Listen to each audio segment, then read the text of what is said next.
Hello everyone, welcome back to my YouTube channel.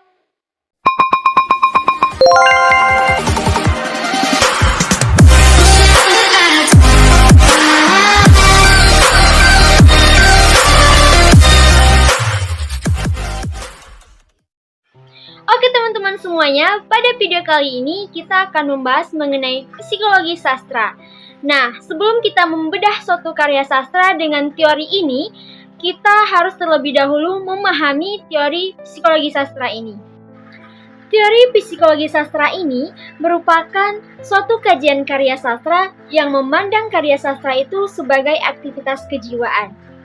Nah, di dalam teori psikologi sastra ini memiliki 3 sasaran, yaitu yang pertama, psikologi pengarang, yang kedua, psikologi pembaca, dan yang ketiga, psikologi tokoh-tokoh dalam cerita.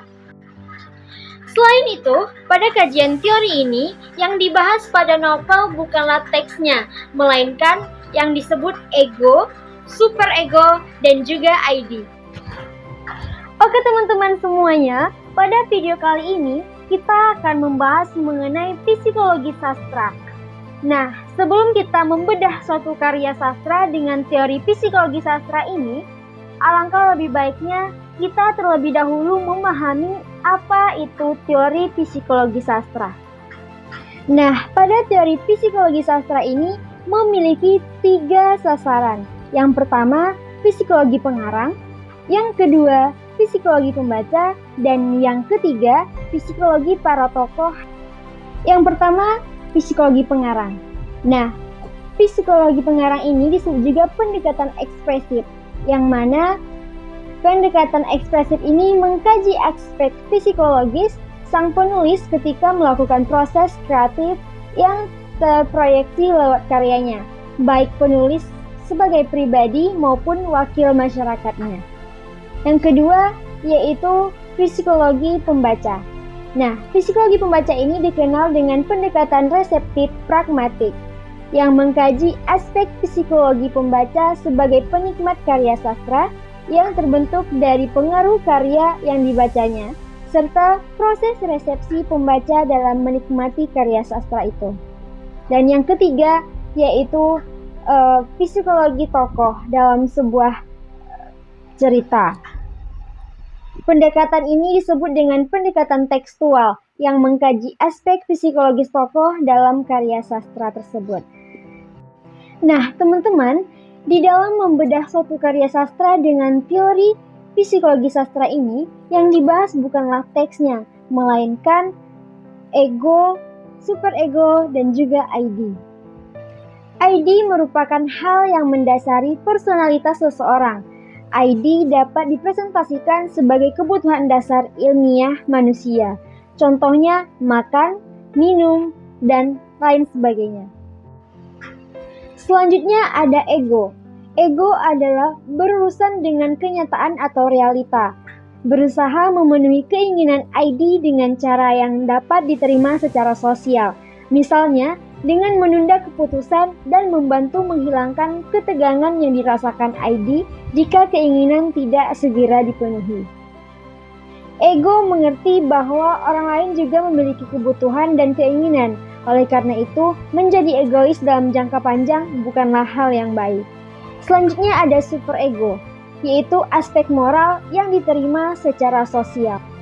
Oke teman-teman, sekarang kita akan mencoba membedah suatu karya sastra dengan menggunakan teori pendekatan psikologi ini. Di sini saya akan mengambil sebuah puisi dengan judul Yang Fana Adalah Waktu, karya Sapardi Djoko Damono. Pada puisi Fana Adalah Waktu ini, bait dalam puisi ini jika dikaitkan dengan latar belakang Sapardi sebagai seorang yang dididik oleh keluarga abdi dalam keraton, tentunya beliau benar-benar merasakan kehidupan yang dirangkai dari waktu ke waktu, sehingga ia menjadi seorang sastrawan yang menuliskan karya. Sapardi berkata bahwa sesungguhnya yang fana, yang tidak kekal adalah waktu, bukan kita. Sebab waktu akan selalu berganti dan hilang dimakan masa. Kita kecil dahulu, namun sekarang sudah besar. Masa kecil kita telah hilang, namun kita tetap ada, meski dengan keadaan yang berbeda. Makna dari itu, sebaiknya kita pungut detik demi detik dengan merangkainya seperti bunga, yaitu melakukan sesuatu yang berharga sehingga jika dirangkai akan menjadi indah, seperti bunga. Sampai pada suatu hari kita lupa untuk apa kita melakukan kebaikan-kebaikan serta suatu yang berharga itu. Karena memang sebaiknya manusia melupakan kebaikan yang diperbuat dan mengingat kebaikan orang lain kepadanya. Kata yang fana adalah waktu dan kita abadi diulang sebanyak 2 kali. Itu termasuk penegasan bahwa kita abadi karena kebaikan serta sesuatu yang kita lakukan, entah baik ataupun buruk. Hal itu akan mudah diingat, bahkan masih bisa terus dikenang. Namun, satu hal lagi yang membuat kita abadi ialah sebuah karya. Sapardi mengatakan kalimat tersebut dalam puisinya ialah untuk menegaskan bahwa berkaryalah dengan memanfaatkan detik demi detik, karena yang dapat terengus adalah waktu, bukan kita. Nah, pada puisi ini terdapat yang namanya super ego, yaitu di mana penulisan karya puisinya itu mementingkan didasarkan pada nilai-nilai moral, yang mana dapat kita lihat bahwa penulis Sapardi mengatakan untuk kita mulailah berkarya dan tidak menyia-nyiakan waktu. Oke teman-teman semuanya, itulah pembahasan kita pada hari ini. Jangan lupa like, komen, subscribe, dan nyalakan lonceng notifikasinya agar teman-teman semuanya tidak ketinggalan video-video saya berikutnya.